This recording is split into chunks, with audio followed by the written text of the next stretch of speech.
Big updates from Fabrizio Romano, David Ornstein, Sky Sports, and more as a new bid is in from Manchester United for Rasmus Højlund, an improved offer as many believe the deal is close and some look at it as very much imminent. We're delving into that story. We're also looking at a £20 million bid for Maguire that has been rejected. What is going to happen with the former Manchester United captain? And another report on One Football.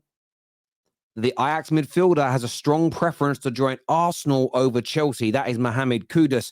We're delving into these stories. Hit the like button, subscribe. Of course, download One Football now, the best aggregator of all the best football news, transfer news, statistics, live games, video content, and much, much more. It's free as well, by the way. So go and get it downloaded now. QR code on the screen or link in the description below. But it's a done deal show. Big updates on the way.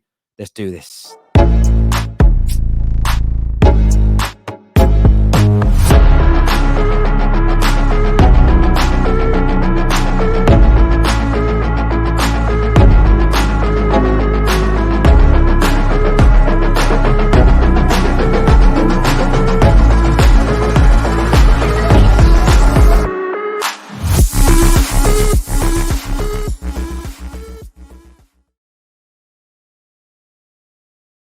United want and need a number 9.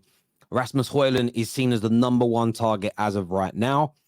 Whether or not an approach for Harry Kane later on down the line this window remains to be seen. There's no noise coming out of Manchester United really that is going to happen imminently. But we know that the club want Rasmus Højlund, and Fabrizio Romano has reported here that Man United, during negotiations today with Atalanta, have renewed and improved their offer for the 20-year-old. Now, the article here goes on to state that, and it will be a package of over 60 million euros. Now, the other day, you were looking at a base level of around 50 million euros plus add-ons. That appears as though it may now be a little bit higher. Of course, the interest from Paris Saint-Germain is going to be a big driver in this. The player is happy to go to PSG if a deal to Manchester United falls through.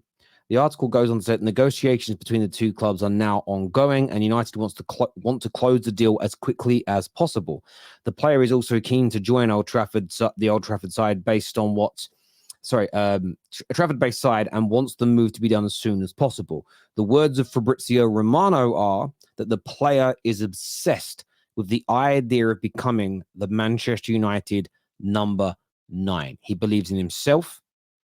He already knows he has an impeccable skill set, a very, very high ceiling, energy and strength for days. And he believes that he can harness that at United, be developed by Erik ten Hag, and become the very best version of himself and help Manchester United progress and hopefully win trophies in the future.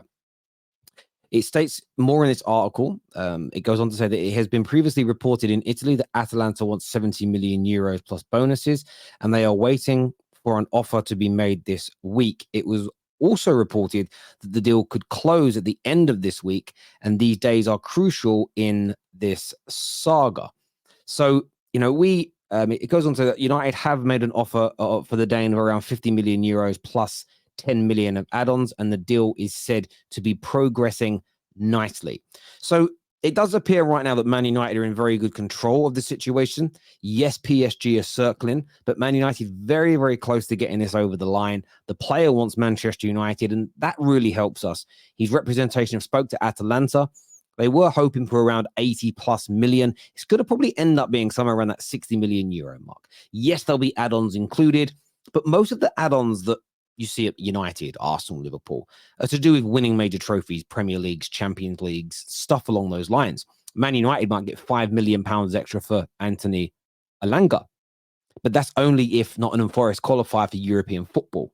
You may think that's never going to happen, so therefore it's only a £15 million £100 purchase, not a £20 million purchase, which is why you shouldn't be adding the add-ons on to these transfers on websites. You know, if the deal's 65 plus 10, it's 65 until those add-ons are achieved. We shouldn't be adding it on ahead of time. So it's going to be in around that 60 million mark, 60 million euro mark. So those low 50 million fees. And I think that's pounds. I think it's a very good deal for Manchester United. There are some other outlets away from Fabrizio Romano, as you can see here, that claim that Man United are on the verge of signing Rasmus Højlund for 70 million euros plus 5.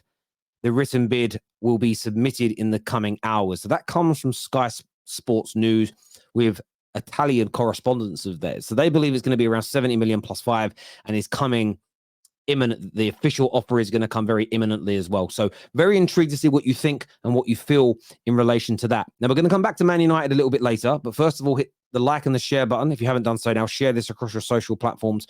Please make sure the bell notifications are turned on as well. Now, another article on OneFootball that I wanted to delve into today before we come back to Fabrizio Romano and David Ornstein's updates.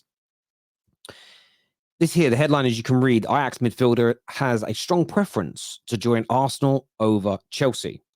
The article here goes on to state that the Mohamed Kudus reportedly prefers a move to Arsenal amid reports linking him to Chelsea. Kudus is capable of playing a number of roles across the front line and in midfield and has been linked with a number of Premier League sides in recent months after shining for the Dutch outfit. The Ghanaian netted 18 goals and provided 7 assists in 42 appearances for Ajax last season and has been tipped as the next big name departure from the Johan Cruyff Arena. He was linked with a move to Everton last summer, while Arsenal, Chelsea, and a reunion with Erik ten Hag at Man United have all been reported during this window. A number of outlets, including the Daily Mail, reported last week that Chelsea were in pole position to sign the 22-year-old as they look to bolster their depleted midfield. However, sources claim that whilst Kudus would be happy to move to Stamford Bridge, he has expressed a strong preference to make the move to the Blues' London rivals Arsenal. They say the ability to play Champions League football straight away would be a prominent aspect of his decision, something that Arsenal could offer him after a superb term last season.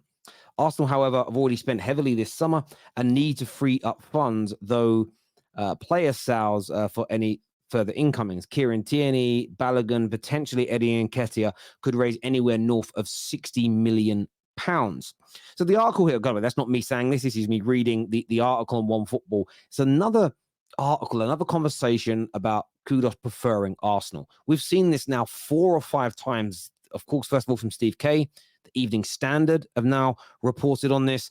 OneFootball have aggregated around 3 or 4 stories surrounding this. Now, no top Arsenal journalists yet have confirmed this. And my theory is Chelsea are leading that race right now, because Chelsea are in a better position to make additional signings. Arsenal have to move people on first. So the last thing Arsenal want to do is directly get fans overly excited with Chris Wheatley's and Sanchez Watts and these individuals reporting about these preferences or their desire to bring in Mohamed Kudus. Because if they don't sell the players and Chelsea get the deal done before Arsenal are in a position to swoop, there'll be a large amount of disappointment. And we know that's how clubs behave. Everyone knows my theories on Man United and Harry Kane. I think we'll come back in from later. But we're going to play it down until we're ready to go. That way, there's always deniability. We're never going back in for him. We told you at the start of the summer that we weren't interested. Arsenal fans can right now all say, but we made no approach for Kudus, so we weren't rejected, or whatever it may be. And we know why clubs do that. It's not a dig. All of our clubs do it. Every single one of them. No one's immune to it. But I'm intrigued to see how this one turns out, because these stories keep coming up. Give me your thoughts. Give me your opinions. Let me know what you think about this situation in the comment section below. Now, back to a big update from Fabrizio Romano and David Ornstein, and it is that Man United have rejected a £20 million bid from West Ham for our former captain, Harry Maguire. Now, reading the article here, it states that Manchester United have turned down an opening bid worth £20 million from West Ham. It goes on to say that Maguire is amongst a number of players that Erik ten Hag is understood to be willing to sell. The Athletic's David Ornstein and Fabrizio Romano reveal that the Red Devils turned down the offer, and it remains unclear whether a second bid is incoming.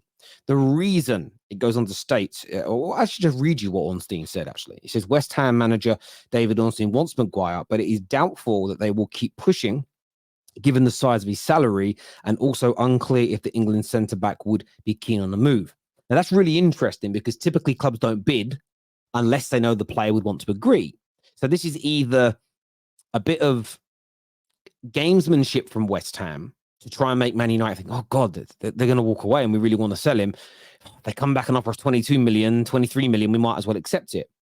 Because typically, or it could just be West Ham acting typically out of character for a Premier League football club in 2023 and bidding for a player before they know whether or not he would agree. The last time I see a club do this was Arsenal trying to sign Vlahovic. It does happen, but it's as rare as rocking horse poo. So it's very that's an interesting area. It goes on to say his salary could also be problematic for the Europa Conference League winners, making it doubtful they will bid again. They bid now. They know what his salary is going to be. So it's all, I kind of get the point. If they pay 30 million, that eats into their budget in terms of how much to pay Harry Maguire. I think there'll be another bid, whether it's from West Ham or another club. I do think Maguire will leave. Man United could get 30 million pounds. I think is a good piece of business. Maybe even a little bit more. But I'd love to ask you a question. West Ham fans, if you're tuning in, how much in your opinion is Maguire worth? How much do you want him at, I was about to say Upton Park, but the London Stadium? You're also looking at Maguire, where you're being quoted 40 to 45 million pounds as well. Theoretically, of the 105 million West Ham are receiving for Declan Rice, 70 odd million of that could end up in Manchester United's back pocket, which I believe could go towards funding a superstar player coming in, such as a Harry Kane. So I want my club to get the right business here. I want us to get the maximum amount of money possible. However, we need to be careful to not cut our nose off to spite our face. Some money is better than no money. I don't think having Maguire around is going to be good for the squad next season. That's my personal opinion. But there's still a month or so for this to be resolved. I do want to understand your opinions on this, ladies and gentlemen. I want to know what you think in the comments section below. As I always say, download OneFootball once you're done here. It's free of charge. You should have it already. If not, scan our QR code. Get signed up now. The best one-stop shop for all your transfer news around. Please turn on the bell notification button before you go as well. I know a lot of you have done it recently, and we see a difference. And I know a lot of you said, oh, you're getting more notifications now. Get that all turned on. Until next time, take care. Goodbye. God bless. And I'll see you all again soon. Peace.